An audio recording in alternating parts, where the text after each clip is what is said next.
Hello?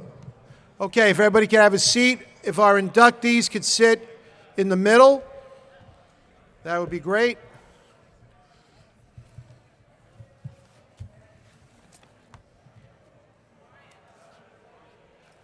Yeah.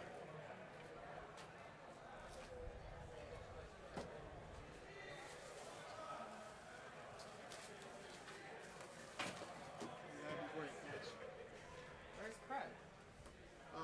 He should be here. Do you want to oh, this is all of them? Yeah, it's not that many.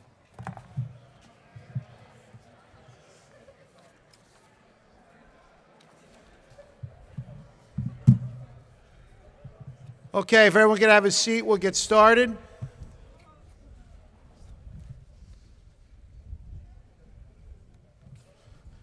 Appreciate everybody coming. Some of you I haven't seen in a long time, and I forgot how tall some of you are. Some of you look like you grew. I don't remember you guys being that tall. Either I'm shrinking or some of you guys are just keeping growing. But it's great to see everybody. We have another beautiful day. We've been very lucky this is our 4th induction, and the last 4 years we've had great weather. So we're very fortunate for that. Before I start, I want to thank all of our Board of Education, our Superintendent Mike Harrington, and all of Central Office, Eric Caballero, my Athletic Director, and Jerry Owenberg, our Principal, and all of our administrators here. Jerry and I've had this vision probably my 2nd year here, about 29 years ago. And when Mr. Owenberg became principal, he said, hey, let's do this. And it's really become a great event. It's become a huge part of our homecoming. And it truly is a homecoming to see everybody coming back. And it's been a great thing. And driving here today, I want to say emotional. I guess I was kind of emotional. I was looking forward to seeing everybody, and I just thought, this is my 31st year. I don't know where all the years have gone. So this is probably the most rewarding thing I do at Kennedy. I love when everybody comes back. The greatest part of being a teacher is really seeing some of you as 7th, 8th, 9th graders, and then having you come back with your families, having you come back with your parents, and seeing what you've become, and know that Kennedy High School was a big part of that. That's probably the greatest part of being an educator. You really see people grow and what they become. And what I can tell you about Kennedy High School is our alumni are usually very successful and go on to have great lives. And it all starts right here. And that's really the whole part of this, is hopefully you still stay connected to Kennedy and keep coming back to the games and support your teams. This is something the wrestling team has been doing for years. Harvey Caviero is here. He's here every year. Steve Wunderlich, Coach Wiggin. These guys started with my 2nd year here. We've kind of formed this idea of an alumni club with the wrestling team. And it's grown into something it's just so special. And the vision of this was, hey, let's do this for all the teams. Let's bring all the teams back and get our alumni back involved in our sports teams and the school. And that's what's happening. Slowly but surely, people are coming back, getting reconnected with the school. The other great thing about this is current kids and families, when they walk by that wall of fame, and when Coach Papak and I got here 30-plus years ago, there really wasn't much on the walls. There really wasn't much in the foyer. Today, when you walked in that foyer, I hope you had a sense of pride of all the things we've accomplished on the athletic fields and the courts and the mats and so on. And Mr. Owenberg has really allowed me to do all these things and showcase all of our stuff. We're redoing the banners in the gym. That's our project that's ongoing right now. Our custodial staff, Justin and the custodians, have done a tremendous job helping me in the wrestling room and in the hallways and right in the gym foyer, putting all this stuff together, and it just looks awesome. And every time I walk by it, I have a sense of pride, and hopefully when you walk into the school now, you're going to see that and be like, wow, I was part of that. And the kids, the current kids right now, after every phys ed class, when they're waiting for the bell to ring, they're reading those plaques. They're reading what you accomplished, where you went to college, and you do hear kids saying, you know what, I'm going to be up there one day. And it's pretty cool to sit back and watch all the kids look at your pictures, and the current class going in, they're going to talk about you, and they're going to, Coach Papak, who's that guy? Who's this? Who is this? I can't believe, look at all these brothers. It's pretty cool. We have a lot of families on the wall. So it's just, you're going to be motivating people for the next 30 years. So pretty cool stuff. Hope you enjoyed today. At the halftime of the football game, you're going to receive your play. You're going to get the picture with your plaque right now, but then we're going to take it back. We're going to hold you hostage a little bit, and then we're going to go out to the football field. At halftime of the football game, we're going to call you out, and we'll present you with your plaques. There's also the Cougar culinary program has their hot dog and hamburger stand. Help yourself to some food. And then halftime, we'll call you out. Okay? So our first honoree is one of the first people I met at Kennedy High School 31 years ago. He saw how motivated I was to want to be a great coach and be a great teacher. And he also knew he had to rein me in a little bit. So he put his arm around me and said, hey, slow down, which depends on who you talk to. I really haven't slowed down and still a little crazy. But Alan Bukowski was a great guy to have as a first-year teacher who kind of showed you the ropes and told you how and show you how it's to be done.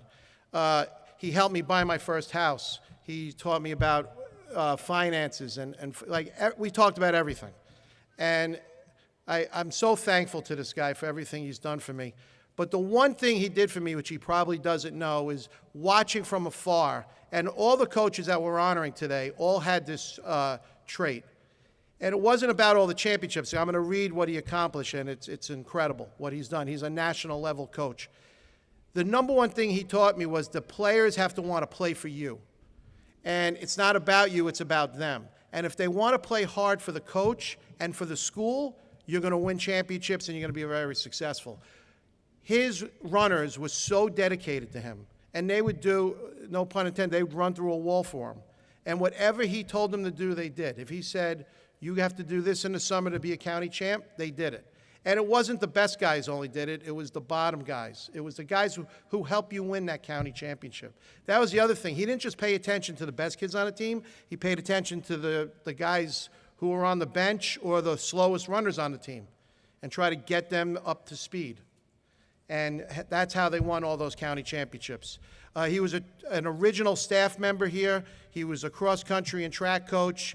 He was inducted, the class of 22, Nassau County Athletic Hall of Fame. His cross-country dual meet record was 467-24.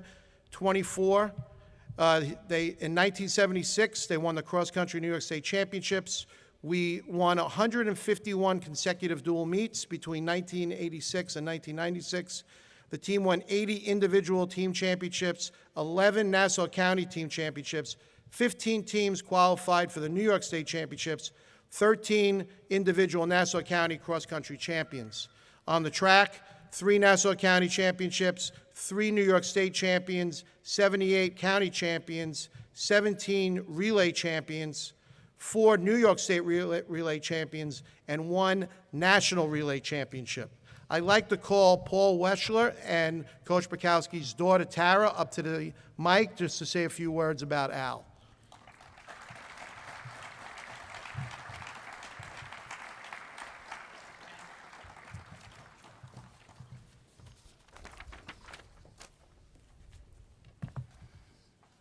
Thanks, Coach G. I'll try to follow that up with something at least as good. In 2002, Coach Bukowski retired, and at his retirement dinner, he handed out a booklet which contains many of his favorite sayings, that some of them that he invented himself and others that he borrowed from others. I'm just going to read a few of them to you. For example, hard work. I am not saying it will be easy. I am saying it will be worth it. That was a term that Coach B himself wrote. And some of these sayings actually hung on his office. So whenever you had to speak with Coach B in his office, a lot of times you saw many of these sayings that were posted. Another one, if you want to be a champion, handle your academics like a champion, conduct your social life like a champion, practice like a champion. Finally, one of my favorites here, especially as it pertains to a sport like cross-country running, it is amazing how much we can accomplish when no one cares who gets the credit. That was a typical approach that Coach B, and his nickname was Boomer. He had quite a voice that you could hear as you were running either in cross country or on the track. You knew it was Coach just by his voice. As Coach D said, Coach B was inducted to the Nassau County Hall of Fame a while ago. He had a long, distinguished career as both an educator and, as we know, an excellent high school math teacher. He was a mensch of the highest order, always going out of his way to do good, often using a tough love approach to help get his athletes as well as his students to realize the best of their potential. But he had an unassuming way about him to an extent, but he was also very much in your face when the situation called for it.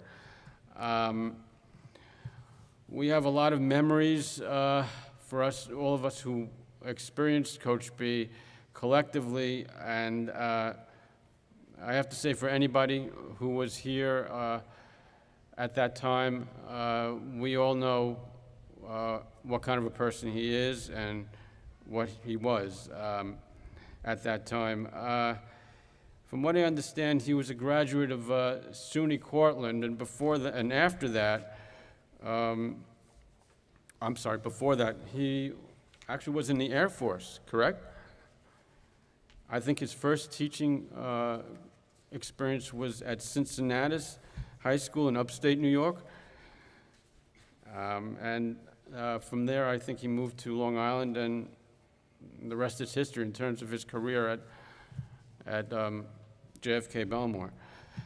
He was a tireless leader seeking truth and justice out of those he was involved with so that God's work could be expedited through athlete students on the highest plane of endeavor, self-realization via daily training, and ultimately via competition. So I want to thank Coach D for giving me the chance to say a few words about Coach Burkowski, and thank you all for listening, and I'm going to hand it off to his family.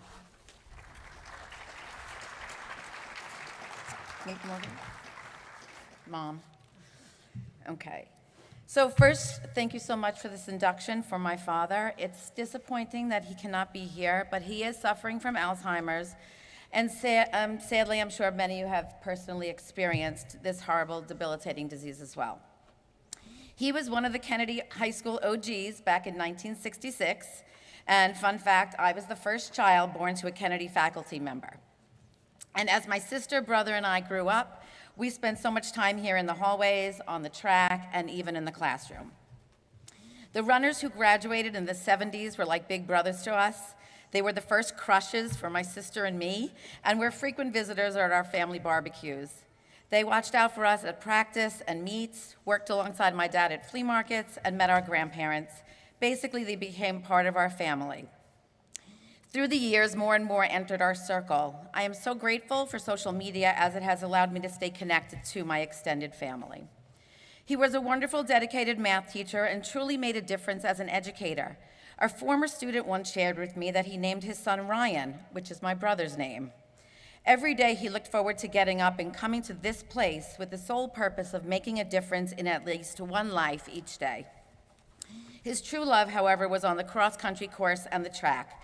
He spent countless hours not only coaching, mentoring, guiding, and motivating, but teaching the boys, and in the late 70s, one girl, because there was no girls' team at the time, life's lessons. 2 years ago, he was inducted into the Nassau County High School Athletics Hall of Fame. Runners, parents, other teams' coaches, officials, administrators, athletic directors, and professional running connections all sent beautiful testimonials of the impact he had on them. Some were pages long, and while every one of them touted his coaching skills, the accolades, and their team's accomplishments, every single one also had the same message. They spoke of my father as the father or a father figure they never had. They said he was the most important person in their lives. They said he taught them lessons that have molded them and are prevalent in their actions and thoughts even today. One man shared with me that when his son was born, he thought maybe one day he'll be a runner and he'll have a coach like Coach B. This man went on to write, unfortunately, in less than 2 years after my son was born, it became clear that my son had a significant developmental disability, and our hopes and focus shifted significantly. He was diagnosed with autism, and the impact of that diagnosis escalated quickly. My son is severely disabled, and the challenges and obstacles associated with supporting him are relentless, painstaking, and never-ending. However, the lessons I learned from Coach Burkowski are what I lean on every single day to keep myself and my wife moving forward. In the most sincere and explicit way, without the discipline, focus, and commitment he taught me, there is no way that my wife and I would be able to face what we do each day. He said, I have yet to meet another individual that has so positively impacted so many others, and I can say with confidence that I don't think I ever will in the future. I am forever grateful for the impact he has had on my life. Even though my dad isn't here today, when I shared with him that he was to be inducted, he got very teary and said, I hope I deserve that. One of his favorite quotes, it's not a perfect day unless you do something for someone without being thanked. So even though he will tell you that he did it all without any expectation of thanks in return, it is beautiful that he is thanked publicly. Another one of his quotes, and his runners know that he had many, was some days are diamonds and some days are stones. Let's make today a diamond day. So it impacted so much, I ended up putting that on my arm with his initials. So I tell my own 7th grade students to have a diamond day every single day. And now I'm telling you to have a diamond day and think of my dad when you do. I'm thanking you once again on his behalf.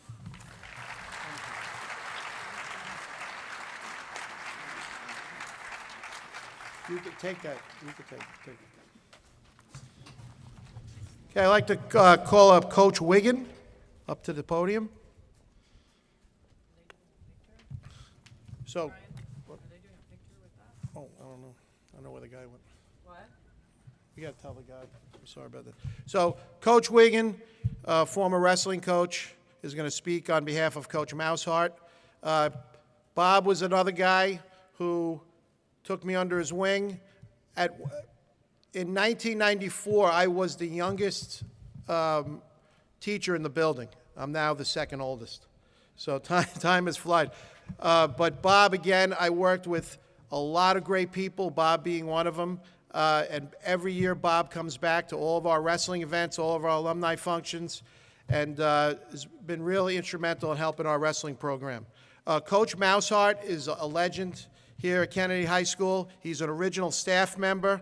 He brought our football team to the 1973 South Shore Championship and a Nassau County final appearance in 1973. He is the coach of our only lacrosse championship, and he also was just a great teacher. He was here up until 1993, and again, just a guy who's anyone you speak to from the 70s who went to Kennedy High School always speaks to Coach Mousehart. Coach Mousehart also played college football at the University of Wyoming, and without further ado, I'd like to introduce Coach Wiggin. Thank you, Brian. Greg Mousehart and I were friends and colleagues. As Brian mentioned, we both opened the school in September of 1966. Greg went to the University of Wyoming, as Brian said, and he was a linebacker. Now, you're a linebacker, you're tough. And I think Greg was able to share that toughness with his teams. They were outstanding, and Greg in many ways was kind of ahead of his time. He had a great staff. He had John Schaefer, Jimmy Carter, Joe Catania, and they worked as a team. And he used to have game film before that was the norm. They would look at a game on a Sunday, break it down, what were the mistakes, what could be improved upon, and his record shows how successful he was. He also was a fanatic for conditioning. In the off-season, he took his players into the weight room and gruelingly built up their strength. As a matter of fact, he was so pro-football, even though he coached lacrosse, he was a football coach. And as an assistant wrestling coach, we tried very hard to get some of those big football players to wrestle for us. But Greg was pretty adamant and single-handedly developed a good football program. He also was one of the participants in the Delaware River canoe trips, and he was a leader in organizing that also. So one thing about Greg, John Schaefer was his assistant. I was John Schaefer's assistant in wrestling. And Greg kind of forbid any discussion of wrestling during the football season. He was very possessive of the time. So John and I had to take our little conversations about strategy for wrestling out in the hallway, otherwise Greg would be very upset. But he was a dedicated coach. The results show how dedicated he was, and I was really proud to be his friend. Thank you.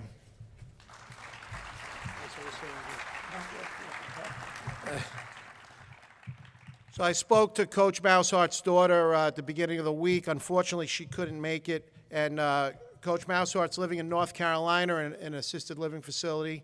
I believe he's 92 years old. He's doing well, but a great man and a guy who really set the foundation for this school and for our athletic program.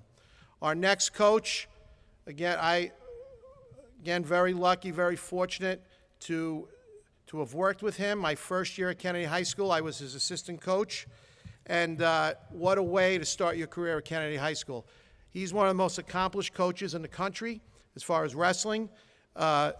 And one thing he taught me more than anything was how he was always one step ahead of the competition. And how you had to win with dignity. And when you won, you won with class, and when you lost, you walked off the mat and you shook the hand. There was no dancing, there was no pumping your fists, there was no music. To this day, we do not walk out to music, we just walk out. There's no fanfare. We come out with our robes and we take care of business. And that's been going on here since 1966. And that's something that Coach Schaefer started. Anyone that met Coach always spoke very highly of who he was as a person. Forget about his which I'll talk about, his credentials as a coach.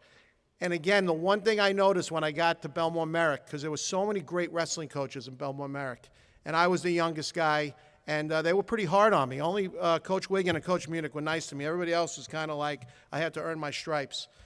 And another great thing he showed me was that when kids graduate, well, as of recent, I dropped my car off at Hyundai, and I was wearing a Belmore Kennedy sweatshirt.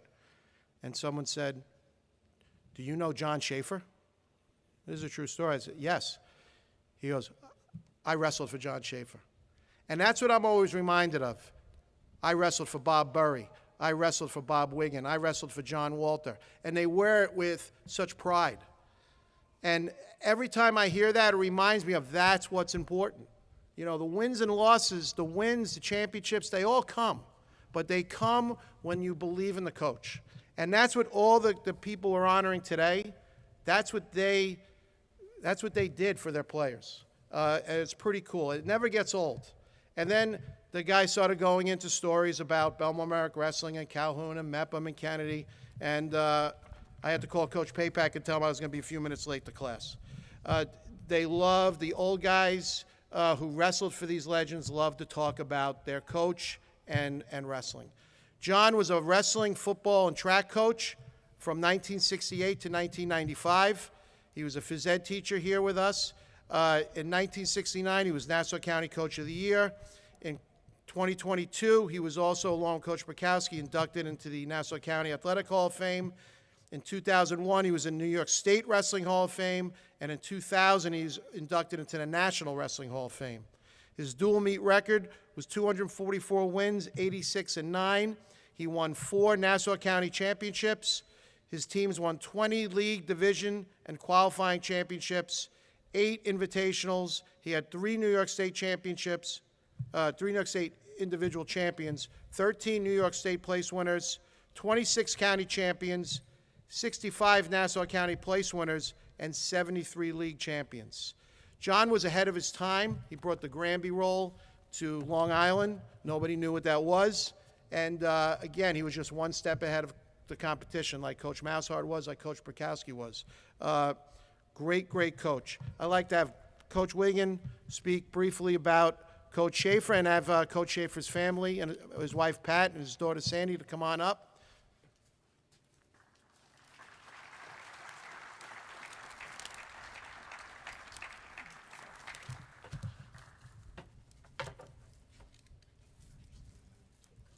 You want to talk? Okay, go ahead. Good afternoon, everybody. When Coach D asked me, do I want to talk, I said, definitely. I went through all these things. What should I say? What should I say? Then I thought, you people don't want to hear all this. So what I did is I found one thing, like the Burkowskis read, and I will just read it. I hope you don't mind me reading right from the paper. It says, the difference between failure and success is doing a thing nearly right and doing it exactly right.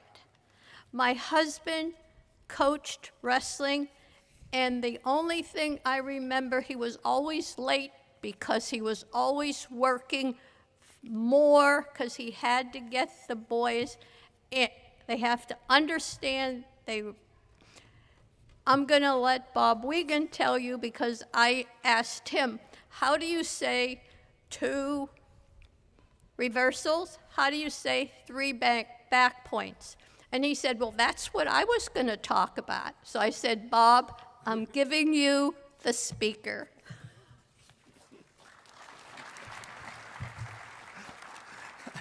Thank you, Pat. All right, the question is, why was John so successful as a coach? Well, Kennedy had a couple of secret weapons that other schools didn't have.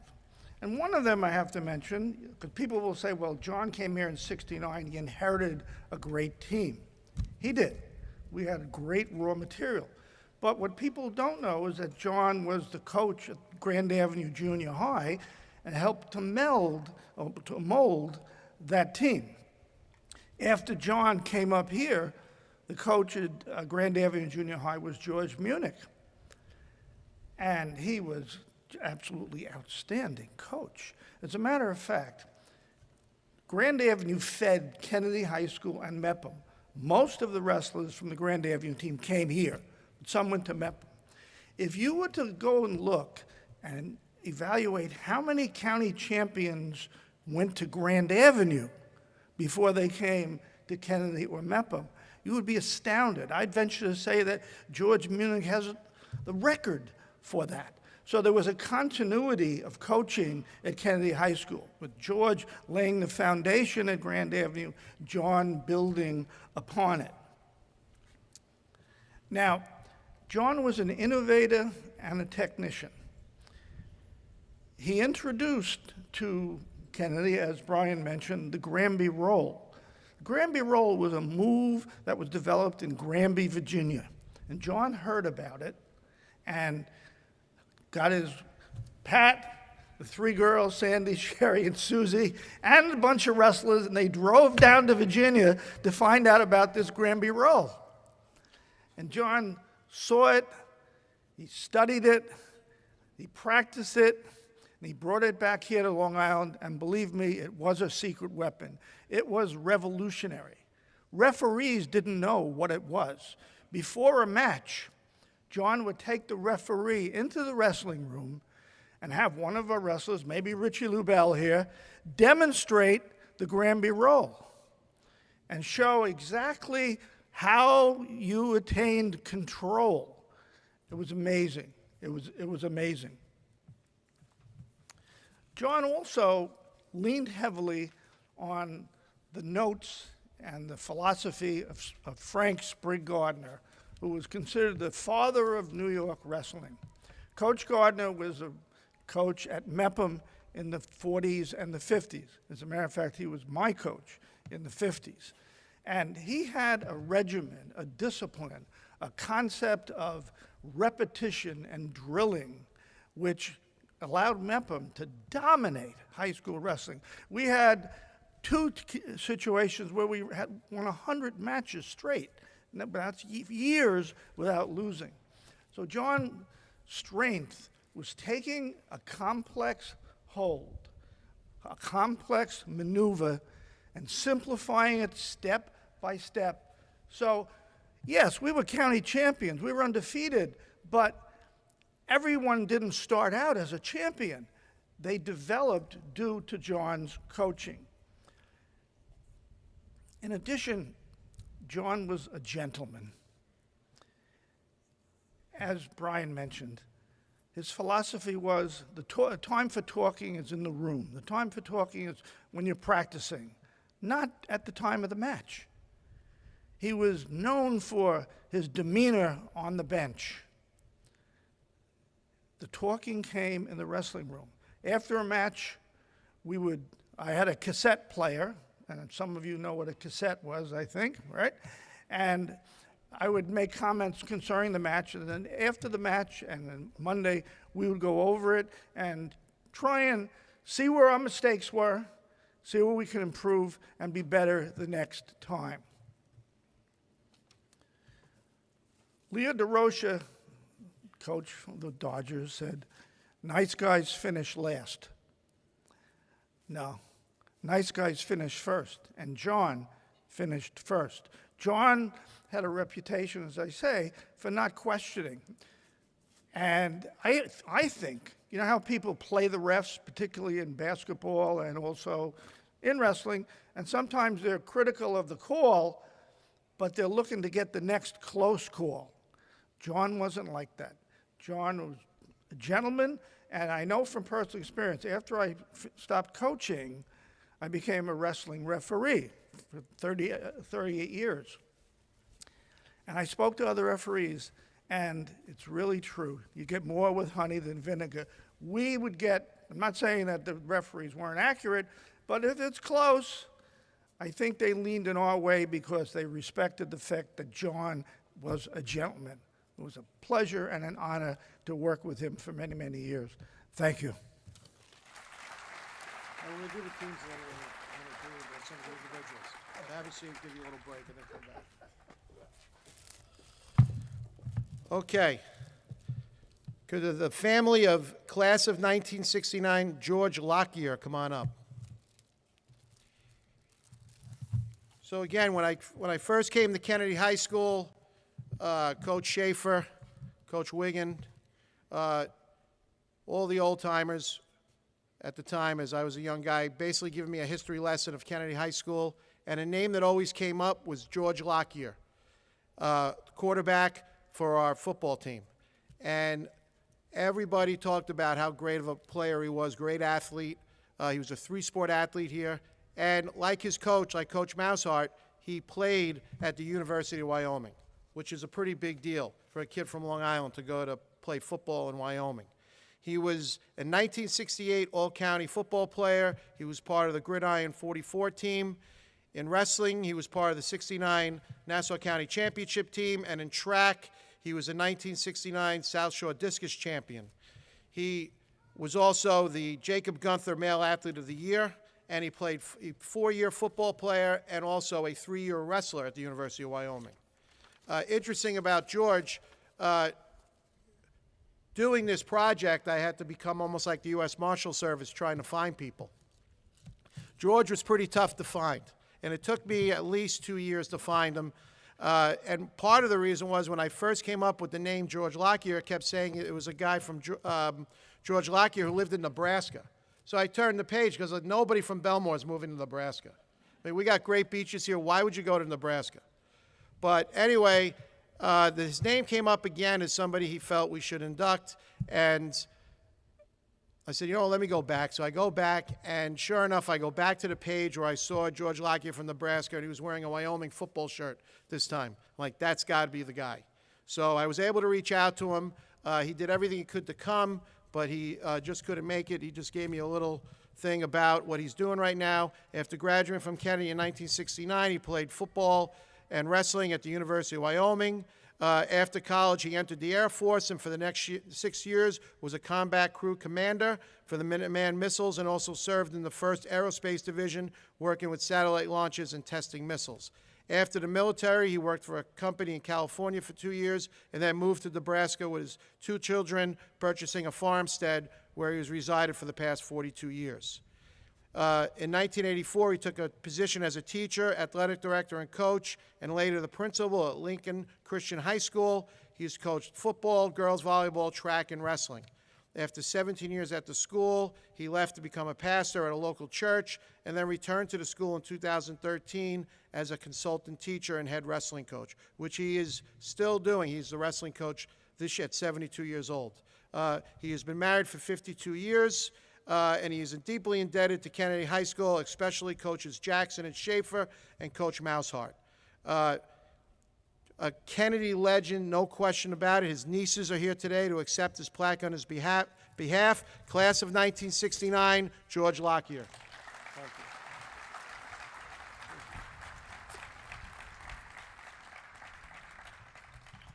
Okay.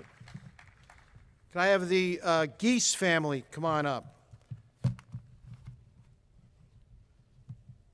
So, September 11th, if you said to me at Kennedy High School what was, probably the worst day of your career at Kennedy High School, it was September 11th. And one of the things that always stick out of my mind about September 11th was that there was no social media, there was no phones. The only thing we had was Larry Novak, our head custodian, had a TV with antennas, no cable, in the back head custodian's office. So every year, I had a girl in my class whose dad had season tickets to the Yankees. And every time they didn't use it, she always offered it to me. I had, on September 11th, I had family from England. Our cousins were in. They had never seen a baseball game. I had asked Karen, hey, could you, if you're not using those tickets, I have cousins, they've never seen baseball before. So at 8:15 on September 11th, she walks into my class, hands me the tickets. I'm like, oh, this is great. Roger Clemens was pitching against the White Sox, and Larry walks in, our custodian, and says, you're not going to believe it, a plane went into the World Trade Center. And the crazy thing about it, I was thinking about this today, the last couple of days, is my first thought was, I don't want to go to the game now. The amount of traffic. I had no idea of what was actually happening because we just didn't have what we have today. And I was thinking about traffic. Larry's like, come in the back and see what's going on. Well, anyway, we went in the back, Paypack and I, and we actually got a view of what was happening. We went out to the football field. We saw the smoke from our football field. And for the rest of the day, the bells were ringing, but nobody was really, people just kind of walking around. It was a surreal experience. We had a firefighter in the neighborhood. His sons were on our football team. Ricky Gary and Tommy Gary, Jessica Gary were our students. Their father, Bruce, who to this day, Coach Paypack, he gave us shirts, fireman shirts. If your dad's a fireman at Kennedy High School, first thing Coach and I ask for is a shirt, because we love the fireman shirts. To this day, on 9/11, Coach wears that shirt proudly for Bruce. And we also had heard about Ronnie Gies through the neighborhood, but we always affiliated him with Calhoun. His kids went to Calhoun. They have something in his name at Calhoun, so we always assumed that he was a Calhoun student. it wasn't until last year when we honored the 1973 football team that Ronnie was part of that we had realized that Ronnie was a student, class of 1976, here at Kennedy High School. So his family's here today. I told Carol, like, this would be a great venue to one of our former students, athletes, was involved with 9/11, and what a great way to give him a tribute. Lieutenant Ronnie Geese was assigned to Engine 14 in Manhattan in 1988. After Proby School, he later moved on to Engine 308 in Richmond Hill, and in 1990 took his career to the Special Operations Company of Squad 288 in Queens. On September 10th, 2001, he was promoted to the office of lieutenant, which he wanted and studied so hard for. Lieutenant Geese was one of the 343 firefighters who never came home on September 11th. Ronnie was also a volunteer firefighter in his hometown of Merrick, Long Island, where he achieved the rank of chief department twice, being the chief's office for a total of 6 years. He ended his career in the position of chairman of the board for Friendship Engine and hose company number 2 of the Merrick Fire Department. Having been in the volunteer fire department for 25 years, Ronnie was highly educated and trained in all aspects of firefighting, rescue, recovery, and CFRD. Nothing was more important to Ronnie than his family, father of 3 teenage sons, Tommy, 18 at the time, Ronnie, 16, and Bobby, 13. They're what he lived for. Sports, vacations, and just hanging out with his sons were the highlight of his life. Each of his sons was involved in their father's firefighting career in one way or another. Ronnie and Carol were married for 20 years on September 5th, 2001. They had such a strong mutual love for one another. Ronnie, Carol, and the boys, as they were known, had so many plans for the future together, cut extremely short as a family unit. The boys and Carol will try to go on in Ronnie's memory and always keep his spirit and soul alive. Carol told me she's fortunate enough now to just enjoy her family, grandchildren, and life. It was a very difficult time for the 4 of us, myself and my 3 sons, after 9/11, but we decided to live in Ronnie's memory and continue to make him proud. 2 of their sons are in the fire department, the New York City Fire Department. Tommy at Ladder 147 in Flatbush, Brooklyn, and Ronnie, a lieutenant from Ladder 175. Bobby is now a chief of staff for a U.S. congressman. They have 6 grandkids. 2 are here today. Madison, who is 15, a sophomore at Mepham, and Riley, a 5th grader in Chatterton. It's with a great honor and great pride that we honor Ronnie today, a member of our football program.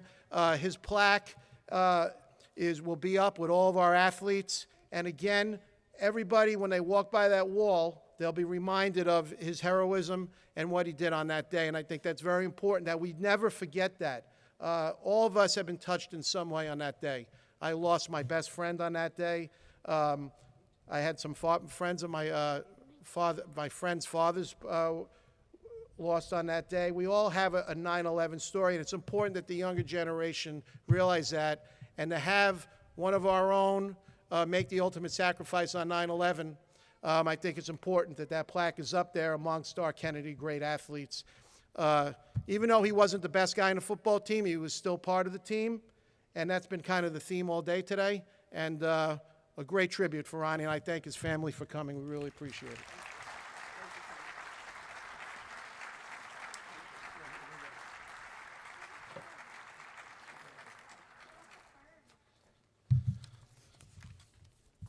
Okay, I'd like to call up Paul Welsher, class of 1979. Paul. Paul spoke on Coach Bukowski's behalf. Paul was a very accomplished runner, and he was part of the cross-country championship team in 1975, 1976, and he was also a member of the New York State championship team in 1976. He himself was a Nassau County champion in 1978 and placed 14th in the New York State tournament. He earned 12 varsity letters. He was a 3-time all-county cross-country runner, 3-time all-conference cross-country and track, 2-time all-county in track, captain of the cross-country team, team MVP of cross-country and track, and ran track at Franklin and Marshall. He ran cross-country. Okay? Coach Al Bukowski scouted Paul Welsher while Paul was attending Brookside in North Merrick as a rising 8th grader. Coach Bukowski inspired Paul to join the JFK High School cross-country team as a freshman while still attending Brookside as a 9th grader the following fall. So following 1 month at his coach's running camp with many of his new JFK Belmore cross-country teammates. In the fall of 1975, at the end of each school day, rain or shine, Paul ran from Brookside all the way to Kennedy High School, a distance of about 4.5 miles. This was necessary in order for Paul to be able to be on the cross-country team. So Paul ran 4.5 miles and then came to practice. That's crazy. After Paul's high school running career ended in 1979, he attended Franklin and Marshall. He followed this was attending New York University and later earned his master's in business administration at Pace University. Paul's employment includes various positions at Ford Models Incorporated, American Express, Ernst & Young, and IBM. Paul and his wife, Terry, are proud parents of 3 children, Amanda, Harrison, and Shannon. Paul now lives in central New Jersey and continues to run on a regular basis. He recently finished in the top 10% of his age group this past April in the annual Cherry Blossom 10-miler in Washington. He also recently finished first for his age in the Dual City Tri-Runs Half Marathon at Battleview State Park in New Jersey. Paul wants to thank all of his prior high school teammates and friends for all the fantastic memories over the years, and he wishes to offer special heartfelt thanks to Coach Boomer Bukowski and his family. Class of 1979, Paul Welsher.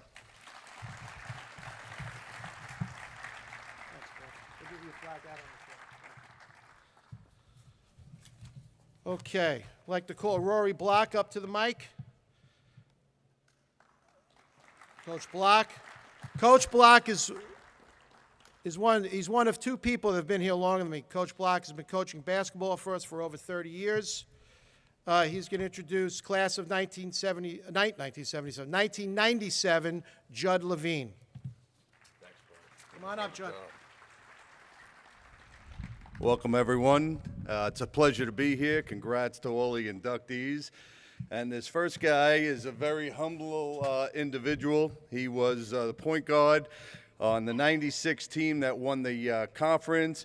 And then it came to his senior year, and I tell you, this guy is amazing. He could see the floor. He was quick as can be, and he was like that on the soccer field and lacrosse fields as well. So have you spoken to Rez lately? Because I spoke to Brian Resnick, last night, our second all-time leading scorer, and I told him that Judd was getting inducted into the Kennedy Hall of Fame. And what he said was, every time you put Judd in a game, I got very happy. And I go, yeah, why's that? And he goes, because I was getting the ball. And Resnick would score, and this guy was amazing from the standpoint, no team, especially in his senior year, could press us. And he didn't have an ego. In fact, when he found out he was being inducted, he goes, I wasn't even sure I deserved it. And I go, Judd, you're damn well sure you deserved it. So Judd Levine, congratulations, big guy. Awesome, man. Judd also was an all-star in soccer and lacrosse. He was captain of all 3 teams. He, in 1997, was all-county basketball, all-conference in soccer and lacrosse. And when Coach Papak and I first started, we needed guys like Judd to play 3 sports. It was the only way we were going to survive. We were a much smaller school at the time, and our goal every phys ed class was to grab as many kids as we can and try to get them to play 3 sports. Back then, in the early to late 90s, there wasn't any really specialization. So everybody just played at least 2 sports. Judd, Coach Block, calls him the best point guard in the last 35 years. That's pretty impressive. So congratulations, Judd. I'd like to call up class of 2003, Michael Greenberg.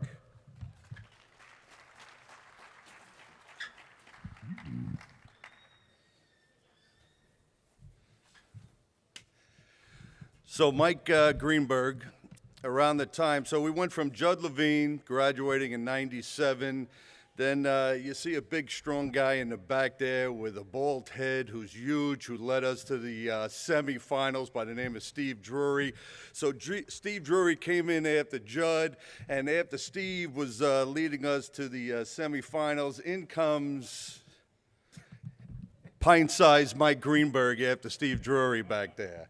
But this guy, don't get confused by the height, because he has so much heart, it's unbelievable. In fact, when he's trying out his 9th grade year, we really loved his effort. And I have to give Coach Papak credit for this, because Coach Papak created the taxi squad. Now, Mike could run all day, tough as nails, had such determination. He was a little limited in basketball skills as a 9th grader. So now Papak says, let's have the taxi squad. And I'm like, great. Taxi squad was, we were going to keep 16 players on the team. 17 and 18 would be the taxi squad. And we're loving it because we get to keep Mike Greenberg on the team. Well, it shows you how much I knew, because 1 week into that, Mike Greenberg was not on the taxi squad. Next year as a sophomore, he's on varsity. And this guy was just tenacious, and he had such desire. And then watching him on the soccer field, and a lot of people don't understand or don't recall that he played a year at Binghamton University Division I soccer, because I got the pleasure of watching him go up against Stony Brook before he went to Cornell. And now he's a big-time exec. But I do want to share one thing, Mike. You're a big-time exec. You won a Super Bowl. But in your senior year, when we needed your best friend who was 6'5" on the basketball team, you couldn't recruit him. So I'm a little upset with that. But otherwise, huge heart. And this guy was a tenacious athlete. So congratulations. Appreciate it, man. Okay, you're good. Thanks. Good? Yeah. Again, Mike was one of those guys that we needed in order to compete at Kennedy at the time. We needed 3-sport athletes. Mike was one of those guys. In soccer, he was all-county. He was 2-time all-conference, 2-time team MVP. In basketball, all-conference team MVP. Baseball, all-conference team MVP. Newsday Scholar athlete. At Binghamton, prior to transferring to Cornell, he played soccer at Binghamton. They were America East champions. He was on the America East all-academic team, and his team was part of the Binghamton Athletics Hall of Fame. And like Coach Block was saying, he's an executive, and probably we're hoping so we could get tickets to general manager of the Jets one day. And then when we start winning, he's part of the Tampa Bay Buccaneers, high executive with them. And in 2021, they won the Super Bowl. So we're real proud of Mike and all his accomplishments. Congratulations. I'd like to call up Debbie Sapola, former phys ed teacher at Kennedy High School and basketball coach.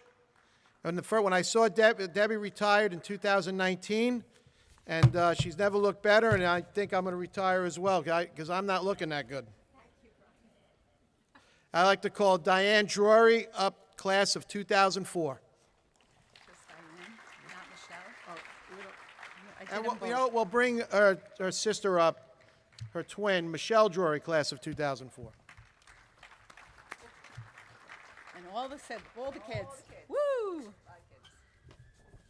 Okay, when I was doing their speech, I said, should I do it together or should I do it separate? And I said, let me do it together. They were always together, best of friends, same friend group. I'm like, let me do it together and a little bit separate.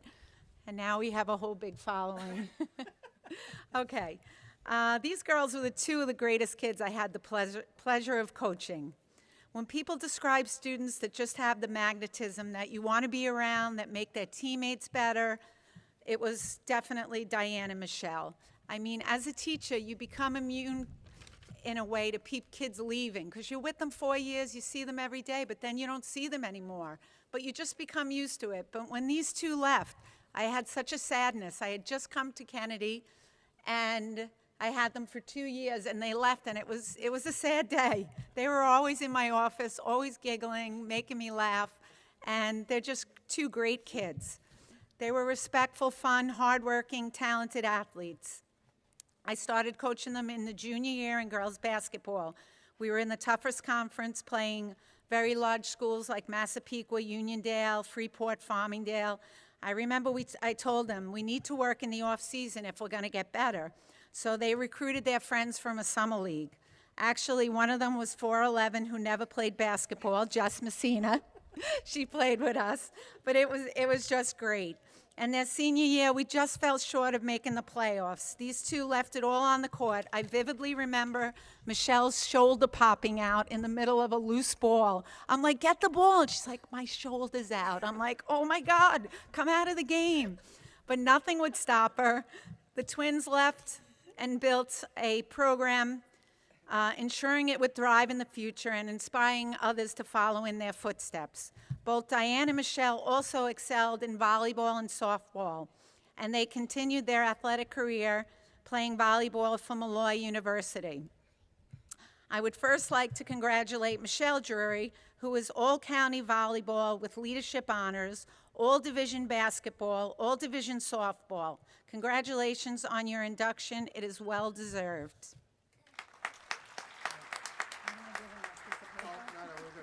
Okay, wait. Okay, last but not least, I'd like to congratulate Diane Drury, who is two-time all-county volleyball player, all-county basketball player, all-division softball player, the Jacob Gunther Award recipient. Congratulations on your well-deserved induction. Thank you. Congrats. It's like you never left you two. I feel like I left. Thank you. You guys are amazing. It was fun. Oh my God. Truly, congratulations. Come on, guys. What do you think of these two? Okay, I'd like to call up Coach Mamone, our track coach, and Jordan Ashley, class of 2009.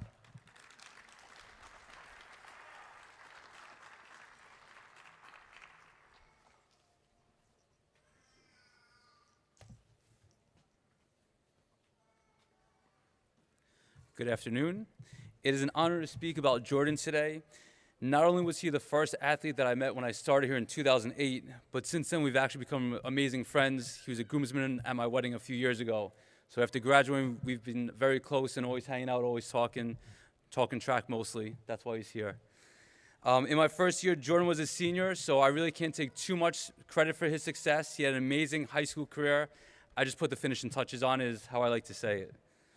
So on Jordan's first day of high school, he was heading out the door when he saw his brother, who asked where he was going.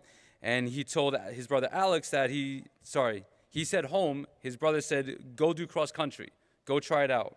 He showed up, talked to the coach that was there his freshman year, and he basically switched shoes, and as they say, the rest just kind of took off. He won many races, many county titles, went to state meet many times, had an amazing high school year, and went on in college and kept that success going. At JFK Belmore, he was a three-time all-conference athlete in cross country. He was all-county in 2008 and also qualified for the state meet that year. On the track, he was the 2008 Nassau County champion in the 800-meter event. In 2009, he was the county champion in the 800 and the 1,000. In winter track, he was two-time all-county, four-time all-county in spring track. He was a five-time conference champion in winter track, five-time all-division in spring track. He's also the school record holder in the 800, the 1,000, and the gym mile, which is probably his best goal right there, best achievement. In 2009, he also won the Jacob Gunther Male Athlete of the Year. At the Citadel, he was all-conference on the 4x4. An amazing high school career. Congrats.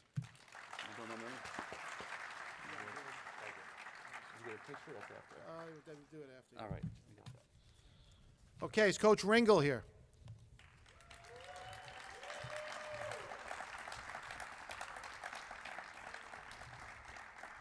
We talked about a lot of great coaches today. We talked about three great coaches. Here's the fourth. This guy, Dennis Ringel. And we're going to be honoring one of his state championship teams, but again, another coach who kids play extremely hard for, ahead of every coach.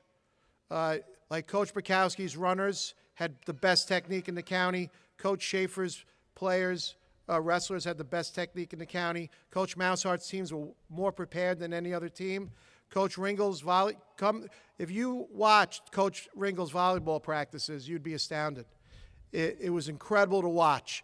Hundreds of balls flying and everybody on task.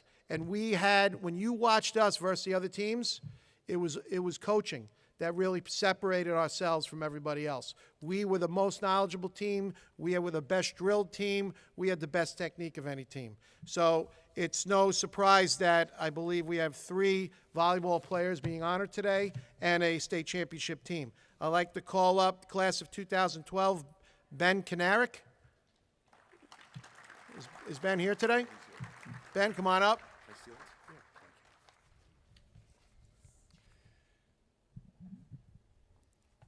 First, while Ben comes up, Coach DiGaetano goes above and beyond on this every single year.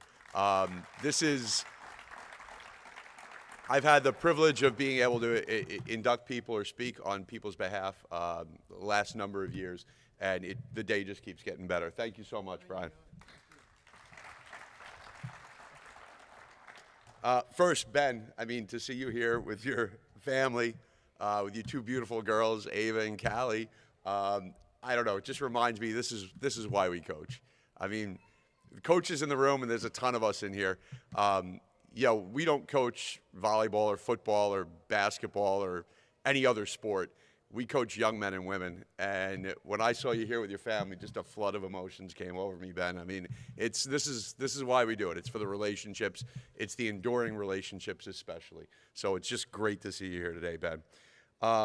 Ben was the start of a long line of kids just like him, who would go on to make our program one of the best ever in Nassau County, Long Island, and New York State. Ben started as come on up. It's awesome.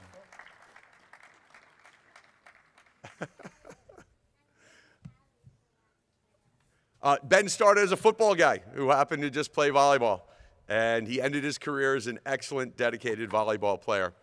Although Ben became a really phenomenal volleyball player, he played volleyball with that football mindset. He was aggressive, focused, intense. But below that, what separated Ben was a calm. He just had this way of being calm in the intensity of moments. That's what set him apart. He made such an impact both on and off the court. Ben was a funny, smart kid who everyone wanted to be around. Ben, I think you were a real, genuine part of making boys volleyball kind of a cool thing to do. Boys volleyball has not always been that, and I think Ben and Ben's class and those early kids really just made volleyball cool. If Ben Kanarick was playing volleyball, maybe it was okay. During his time with the volleyball team, he went from being a bright-eyed sophomore to a seasoned leader, one of the best leaders I've ever coached. Ben led by example, and when he chose to spoke, everyone listened. Ben, you can rest assured that a lot of what this program became and went on to be was in large parts thanks to you and others like you who helped to not just build a team, but create a culture. And it's a culture that all these green shirts and everything like that, that they embodied as well. That lasted for 13 incredible years. Thank you for that, Ben. In high school, Ben played volleyball, basketball, and football. He was on a 2-time Nassau County team champion, 2-time All-County, and in 2011, he was named to the All-Long Island team. Ben Kanarick.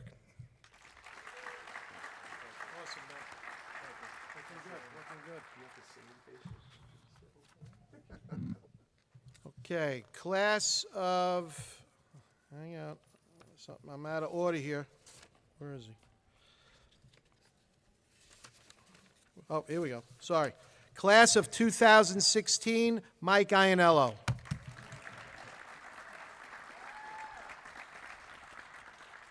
Another guy, I don't remember him being this tall.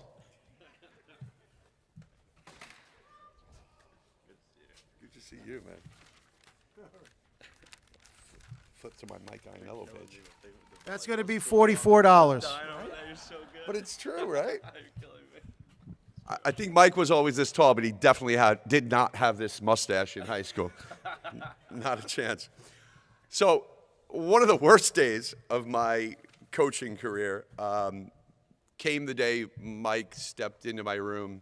I believe he was a sophomore, and he came to me and said, Coach, I got some bad news.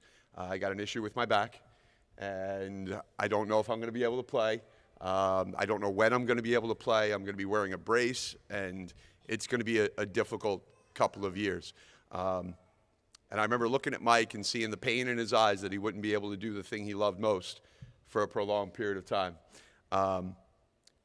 To watch him, though, go from that moment to where he ended up was one of the great joys of my coaching career. He battled through. He healed, and then he went through all of, I'm sure, the tough recovery that came with getting back on the court. Mike was one of the most complete all-around players I've ever coached. He could literally do it all. Thunderous spikes, great blocks. He was an outstanding passer, server, and an underrated defensive player. Mike also had the effect of making others on his team better. Everyone, to borrow a line from an old Gatorade commercial, everyone wanted to be like Mike when it came to the court. He was an accomplished club player. Really a joy to be able to watch him play some club volleyball as well. 2014 All-County, 2015 All-County. In 2015, he was the Nassau County Championship Most Valuable Player. 2015 First Team All-Long Island, and 2015 First Team All-State, Mike Iannella. Pleasure, thank you. Appreciate it. Great to see you. Good job, love the stash. I'm jealous of that mustache. I could never grow that. I just get like villi. I get like a hair. Not good. My father's very hairy. I didn't get it.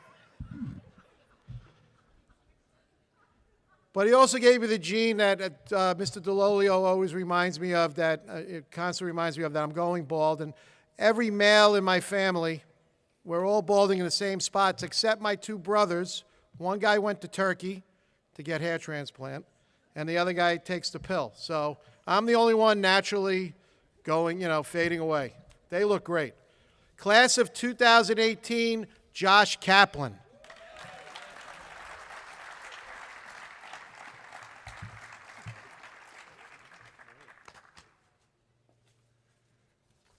I feel like I'm part of a stand-up act now. Let me get to Josh here.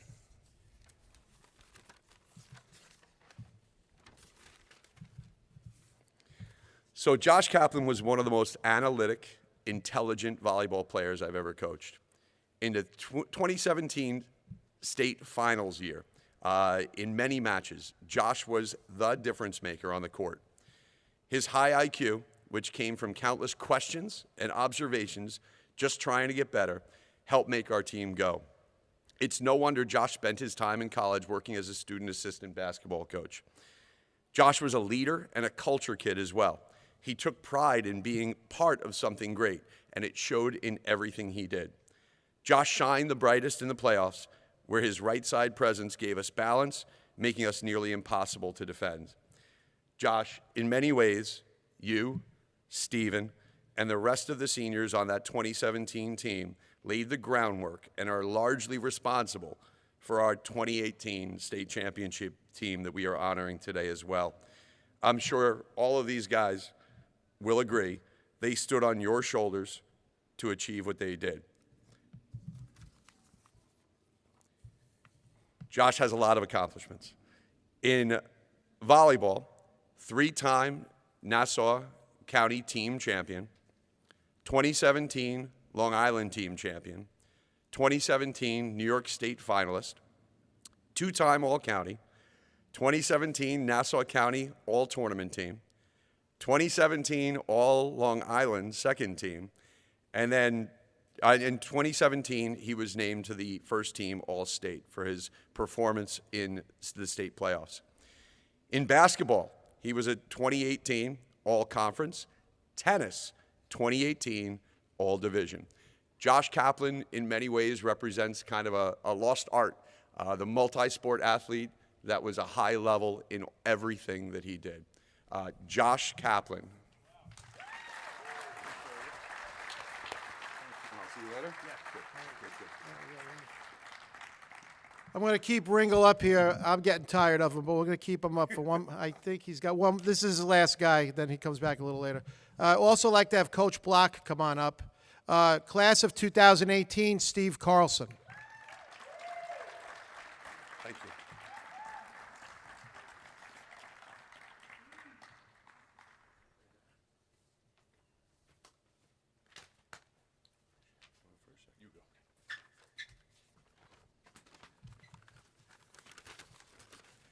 Sorry, I'm still a legal pad guy, so I have to go back and forth here.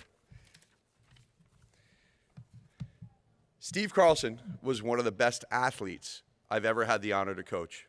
The only thing better than his play, though, was his personality. I have many memories of Steve, but the one that might stand out the most was during our bus trips, especially during playoffs, where he would do a near flawless impersonation of the LIRR voice. That year, States was at Suffolk Community College, so he would announce after every match, "This is the train to Suffolk Community College. The next stop is Bethpage." And he would just go on and on like that every round of playoffs until we made it all the way to States. Sure enough, Steve's words were prophetic, and he helped lead his 2017 team to a Long Island championship and a run to the state finals match. A 5-state thriller, one of the best matches I've ever seen in volleyball, where we came up just short in the 5th set. Not bad, second best team in the state. Steve was a combination of intensity and fun.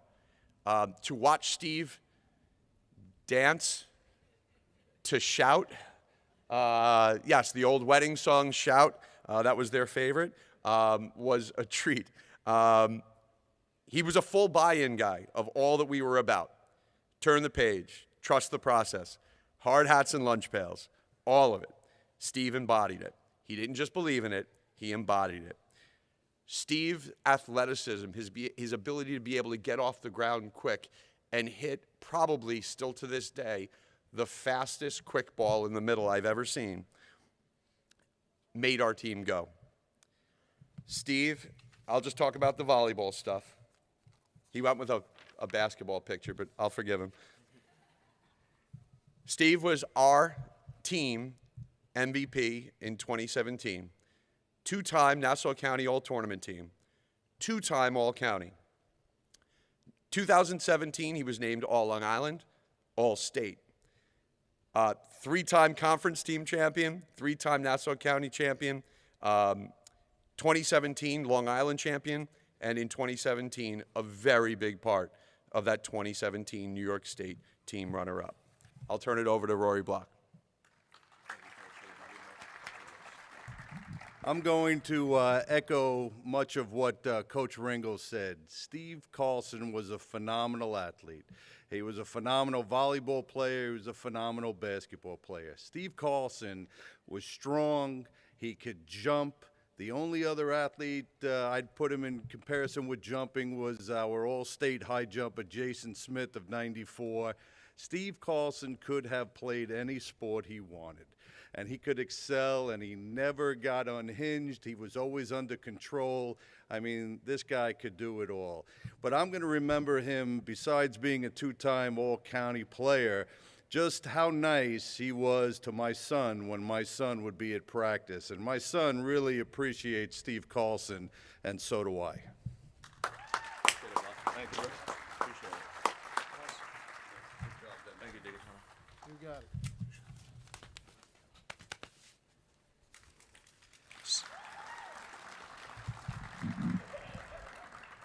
No question, Steve's one of the best athletes, pure athletes we've had since I've been here. He was great in phys ed. I never had the pleasure of coaching him. But to be 2-time All-County in basketball is pretty significant. That's a very hard thing to do. We haven't had many guys that were able to do that. Class of 2018, Rose Mahoney and her coach, Mallory Freely.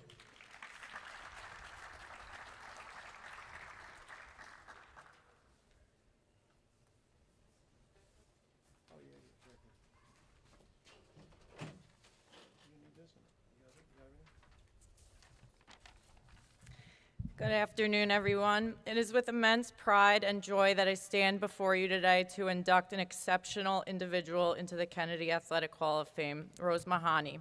Over my 8 years of coaching here, my goal has always been to create memorable seasons for my players, just as I experienced during my time here as a student athlete. With the help of this outstanding person beside me, we were able to start that journey and create what I feel has now evolved into a very well appreciated, dedicated, and family-bonded team dynamic. Today, we celebrate a player who has truly embodied that spirit and has left a permanent mark on our athletic community. Rose Mahoney was a member of the class of 2018. She was an 11-time varsity athlete, excelling in soccer, basketball, and lacrosse. She is most infamous for her phenomenal performance on the basketball court, where she not only showcased her skill, but also her leadership. As a captain of all 3 sports, she didn't just lead by example, she inspired her teammates with her relentless work ethic, heart, and determination.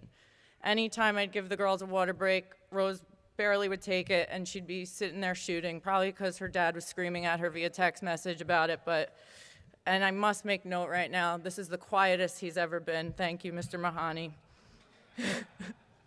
Calm down. In basketball, Rose was recognized as All-County and was the MVP of the team, but those accolades only scratched the surface of her impact. She transformed a struggling basketball program into a playoff contender year after year from then on out. That journey was a testament to her dedication and the culture of the excellence she fostered within our team. When I think of Rose, it was always shooting. She had a beautiful shot, and I'd say enough's enough, but she just kept going. Rose's accolades don't end on the basketball court. She was named All-Class in soccer and All-Conference player in lacrosse, and she scored over 100 career goals in that senior year on the lacrosse field. Her talent was matched only by her unwavering commitment to her teams and her school. In 2018, she was named the Jacob Gunther Outstanding Athlete of the Year Award, which is a recognition that speaks volumes of her capabilities and contributions to Kennedy athletics. It is amazing to see how much you've accomplished since you've left us 7 years ago. Rose graduated with a Bachelor's of Science in Human Development from the University of Wisconsin, and not to brag, she's now almost done with her second Bachelor's of Science in Nursing. This December, she will complete that from LIU. As we induct you into the Kennedy Athletic Hall of Fame, we celebrate not just your achievements, but the heart and soul you brought to our programs, and I'd like to personally thank you for helping me start that. Thank you, Rosie.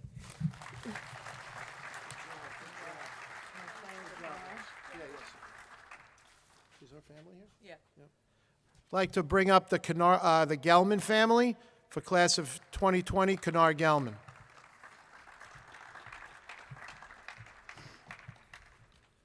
Also, phenomenal parents, just not as loud as Mr. Mahoney.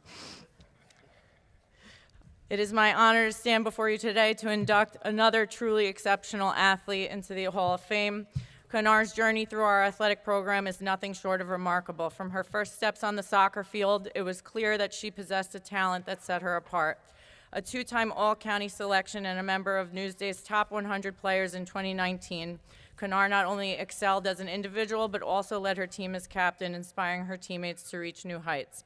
Her leadership and skill earned her the MVP title, which was a testament to her dedication and relentless pursuit of excellence. Where I met Kennard was in basketball. This man standing beside me helped me convince her to come out. She didn't play basketball once for us until her senior year. She was like fully dedicated to soccer and wanted nothing to do with the basketball court, and we convinced her, you're gonna have some fun, let loose, just see what you got. You might not even be able to shoot, but I think you'll be okay. Boy, were we very, very misled by what she could do on the basketball court. In her senior year, enough was enough, and we got her out there. Kennard made an immediate impact, earning All-County honorable mention in just that one season. She was also named Scholar Athlete. After a few non-league games that year versus powerhouse teams, we suddenly realized this is going to be an exceptional group. We are about to do something special. I really feel Kennard was that last puzzle piece we had been needing. She was tough, aggressive, yet skilled and refined in her shooting. She had that natural instinct on the court that just cannot be taught. It is these qualities that I attribute that success to. That year, we went the farthest that Kennedy basketball girls have ever gone before, which was the Nassau County Final Four. Her determination and grit on the court were a driving force behind our success, showcasing her versatility as an athlete. In 2020, Kennard was recognized with the Jacob Gunther Outstanding Athlete of the Year Award. and she embodies what it means to be as a student athlete. She went on to graduate from Bucknell University, and she played soccer there. She had 2 Patriot League championships there and graduated with a Bachelor's of Science in Psychology and Biology, and is now currently studying for her MCAT. It is with great pride that I welcome Kenar into the Kennedy Athletic Hall of Fame. Congratulations, Kenar Gelman.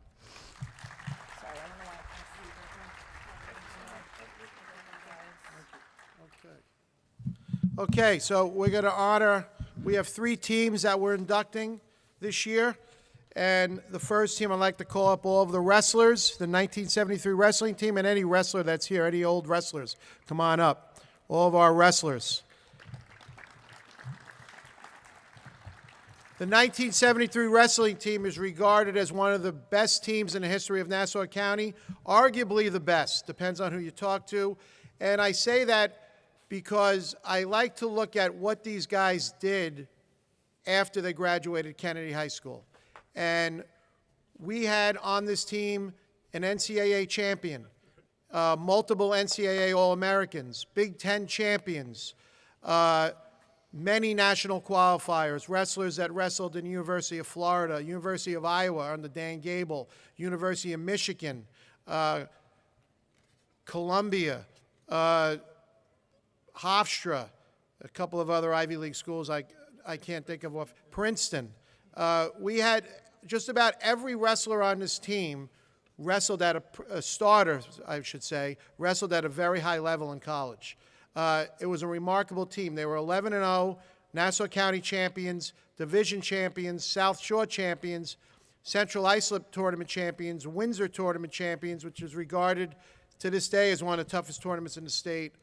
They had a Nassau County record that lasted till 2004 with 5 individual Nassau County champions. And unfortunately, I stand here to say to you that MacArthur broke that record with 7, and they beat 2 Kennedy guys in the finals. So I apologize, guys. That's I did the best I could.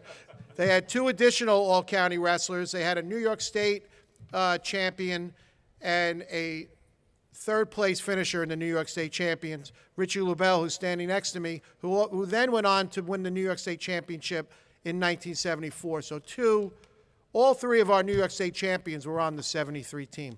I'd like to introduce Rich Lubell, who's going to talk about the 73 team. Thank you.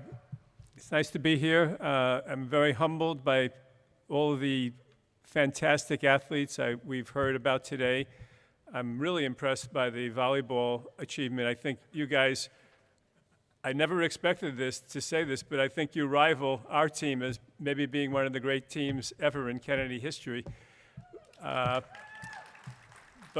back in the beginnings of Kennedy High School, which you heard started in 66, 67, well, our team was the 72-73 team. I was a junior. We had benefited, as you've heard, from Coach Wiggin and Coach Schaefer, from the legacy of the Mepham dynasty that dominated Long Island wrestling. Uniquely, that sport sprung up in Long Island and prospered in this area. And then Kennedy, as you know, was cut out of the South Belmore, South Merrick vicinity. Actually, most of the students were at the time children of immigrant families or second-generation immigrants who were coming out here from Brooklyn and Queens and so forth. And we combined with that old school Long Island wrestlers, and it was a dynamo. You know, one thing in life, I think you'll appreciate this, is to get to know who you are, get to know yourself, be able to embrace the things that are good about you, the things that maybe aren't so good about you, but embrace yourself and get to know yourself.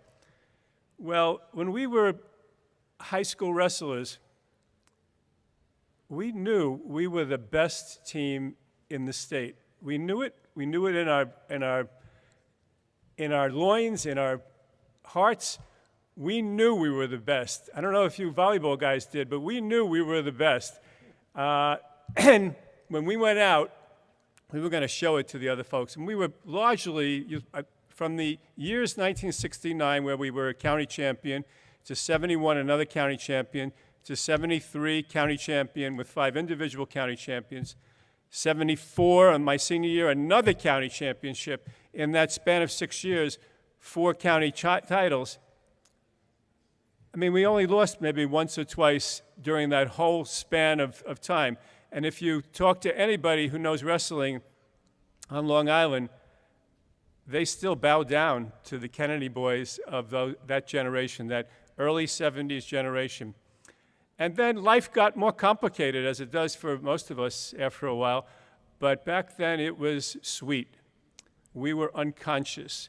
We worked together as a unit, as a team. We had wonderful stewardship from Coach Schaefer, who just recently passed away a couple of months ago, who was a great tactician, as you heard. He actually went to other states to bring back moves that no one had seen on Long Island, and we were drilling it. We benefited from that. And I have to be, going back to that nature of being humbled. We couldn't have been who we were without Coach Schaefer, without Coach Wiggin, without the history of the Mepham legacy, Coach Jackson. We grew up with that tradition. We were locked in. The parents were locked in. The community was locked in. The school was locked in. It lasted like that for decades and decades. If you haven't had a chance, you should go down to the wrestling room here that Coach D has really taken care of. It is one of the, like a mecca of Long Island. It's like a pilgrimage to come to the Kennedy Wrestling Room here. You should go to it before you leave. You will see hundreds of wrestlers over the years that have carried this tradition forward.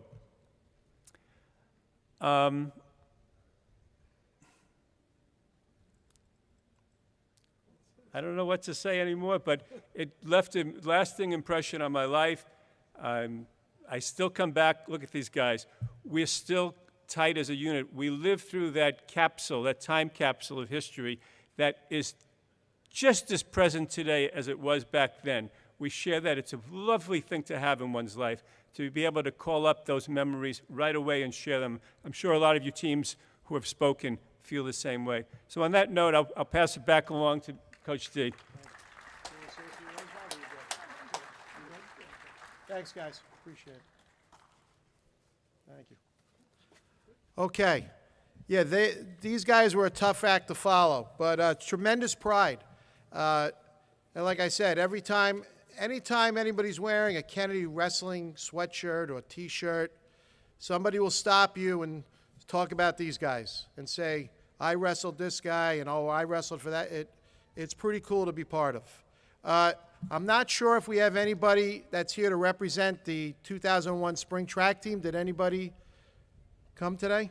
The girls' spring track team, this was an outstanding group of athletes that we had in the late 90s, 2001, that culminated into a Nassau County championship.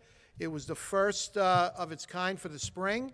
And just like the 73 team and the 2018 volleyball team, the all-state, all-county, county champs, state champions that we had in our team was absolutely incredible. Some of the best female athletes that we've ever had walk these halls. Farrah Katan, Jillian Kranz, Jenny Lee, Dana Corbin, Lauren Gould, and Beth Ritchie. Some real outstanding runners.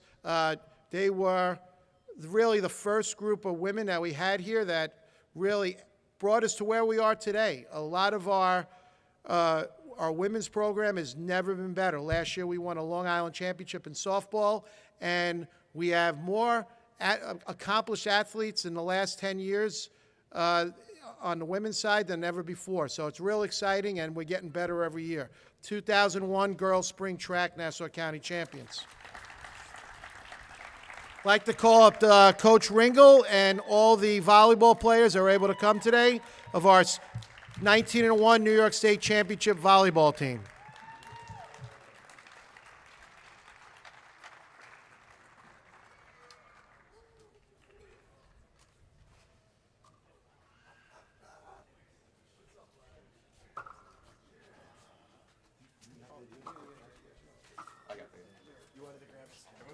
goodness.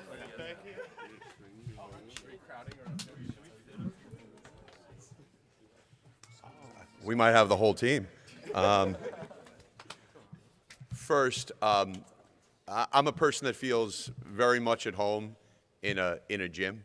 And when I got here to Kennedy High School, one of the first things you do when you walk in that gym is you kind of stand in the middle of it and take a look at all the banners around the building, around the gym.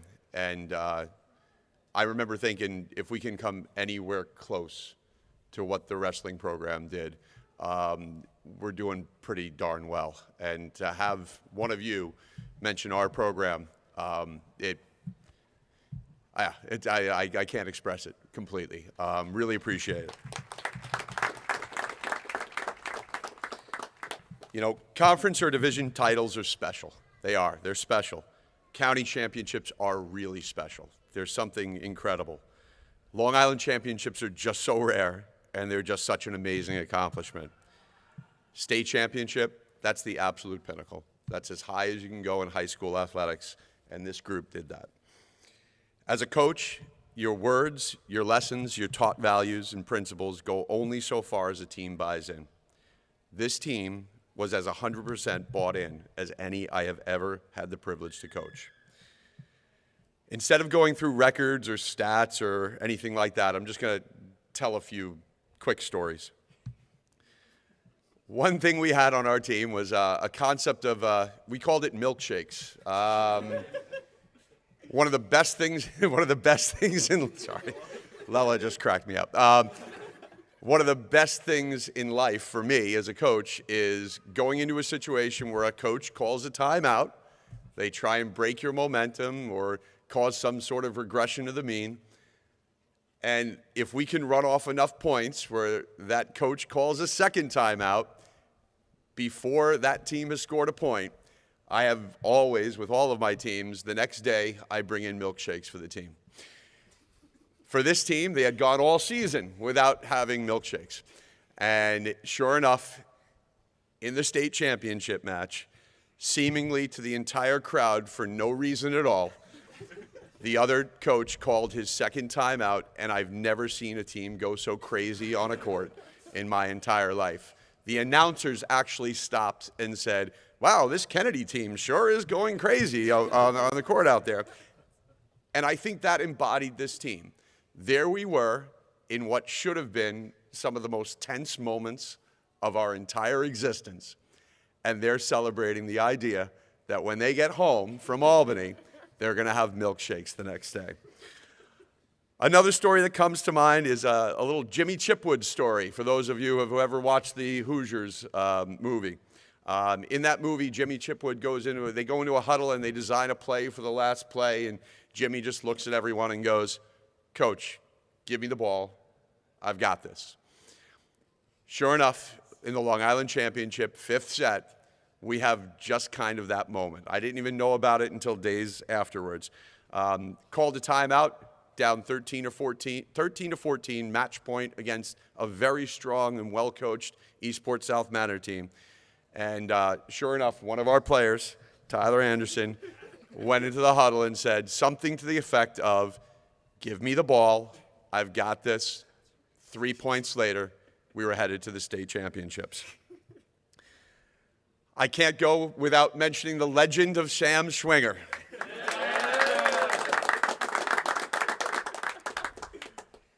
Sam, in a brief moment, embodied everything that this program is about.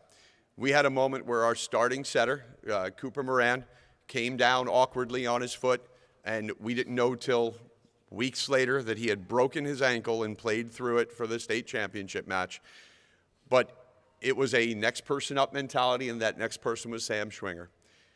We were up already in that match, but man, those next 6 or 7 points with Sam setting was electric. We have not had a player get that kind of ovation when Cooper was finally ready to go back into the match than Sam Schwinger, who went in and seamlessly kept this team going during the state championship pool play. Unbelievable. And I've referred to that from every moment afterwards, the legend of Sam Schwinger. We had a bench that was enthusiastic, that was bought in. And I think if you want to look at any championship mentality team, don't look at the players on the court, look at the players off the court, and look at what they're doing. Man, we had guys that were just enthusiastic, cheering, imploring their teammates to get the job done. It was the best bench I've ever had in all my years of coaching. This team featured numerous all-county players, 4 all-state players, a New York State MVP, Tyler Anderson, who was inducted last year. I'm sure there will be more individuals inducted from this team in the future. A 19-1 record, playing in a power conference where we were one of the smaller schools to be playing in that conference, played all of the big schools, played at all the big tournaments. County champions, Long Island champions. We had sweet revenge in the state pool play where we were the ones to eliminate the team that had beat us the prior year. And then go on through an amazing run through the state finals, winning 3-1 over Burnt Hills. Just to put everything in perspective about this volleyball program, I just love so much. You know, Coach Digger talked about kids wanting to play for a coach. I've had such amazing kids. All I've ever wanted to do was coach for the kids. That was my motivation. And year after year, just unbelievable kids come out for volleyball. To put it also in perspective, we are still the only program, the only boys volleyball program in Nassau County to have ever won a state title, and we won 2.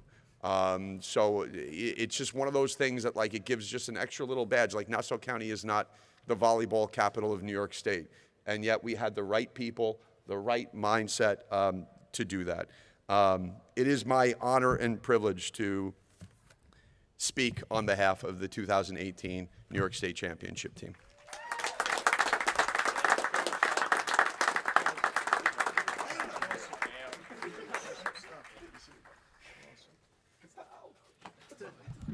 Okay.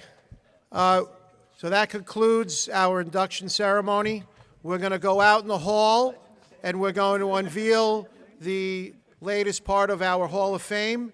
And then at halftime of the football game, we hope come out and join us at the football game. At halftime, we're going to call out all of our inductees to the 50-yard line and present them with their plaques. Thanks again for coming. It was a great day. We still got a lot ahead. I really appreciate it.